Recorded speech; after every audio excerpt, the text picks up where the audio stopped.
የትንሳኤ በዓል በሰላም ተከብሮ እንዲጠናቀቅ የሚሊሻ ኃይሉ ከሌሎች የጸጥታ አካላት ጋር በመቀናጀት አስፈላጊውን ዝግጅት ማድረጉን የአማራ ክልል ሚሊሻ ኮሚሽን አስታውቋል። የኮሚሽኑ ኮሚሽነር አስቻል አላምሬ ህዝቡ ለጸጥታ ኃይሉ እያደረገ ያለው ድጋፍ አጠናክሮ እንዲቀጥል ጥሪ አቅርበዋል።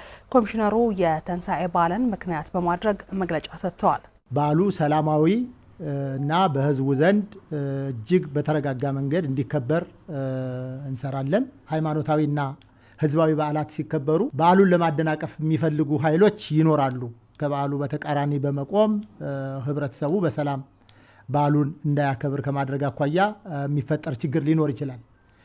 ይህንን በሚመለከት የኛ የጸጥታ ተቋማት ከምን ጊዜውም በላይ ነቅቶና በተደራጀ መንገድ የበዓሉን ሰላማዊነት ወይ በዓሉ በሰላም እንዲከበር ከምን ጊዜውም በላይ በርትቶ መስራት መቻል አለበት ብለን እናስባለን። ኮሚሽነሩ የሚሊሻና ሰላም አስከባሪ ኃይሉ በክልሉ ዘላቂ ሰላም እንዲሰፍንና የህዝቡ ደህንነት እንዲጠበቅ እያከናወነ ያለውን ግዳጅ በብቃት እየተወጣ መሆኑንም አንስተዋል። በየአካባቢው ያለው ሰላም አስከባሪ ኃይላችን ከፖሊስ እና ከፌዴራል የመከላከያ ሰራዊት ጋር በመተባበር በየአካባቢው እየተፈጠሩ ያሉ ችግሮችን ከርብ ለማድረግ ስራ እየሰራን ያለን።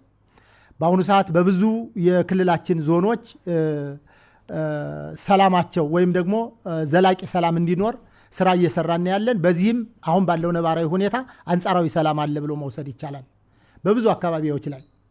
በዚህ የተነሳም ህዝቡ አሁን ባለው ነባራዊ ሁኔታ ከጊዜ ወደ ጊዜ በተረጋጋ መንገድ ስራውን እየሰራ ያለበት ሁኔታ አለ።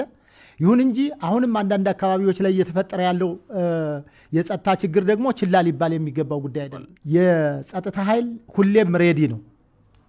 በበዓል ወቅትም ይሁን ከበዓል ውጭ ምንጊዜም ቢሆን የህዝብን ሰላምና ደህንነት የመጠበቅ ኃላፊነት ስላለበት ከምንጊዜውም በላይ ሬዲ ሆኖ የሚጠብቀው ደግሞ እንዲህ አይነት በዓል ሲከበር ነው። አካባቢውን በመጠበቅ ሁለተኛ አጠራጣሪ ጉዳዮች ሲኖሩ ደግሞ ለጸጥታ ኃይሉ በአካባቢ ላለ የሚሊሻና ሰላም አስከባሪ ኃይል እንዲሁም በአካባቢ ላለ ሌሎች የጸጥታ ኃይል ፈጥኖ በመናገር ችግሮቹን መቅረፍ መቻል ስለሚቻል የህዝቡና የጸጥታ ኃይሉ ትብብር ለበዓሉ ሰላማዊነት ትልቅ አስተዋጽኦ ስላለው እዚህ ላይ ልዩ ትኩረት ሰጠን እንሰራለን ብለን ነው የምናስበው።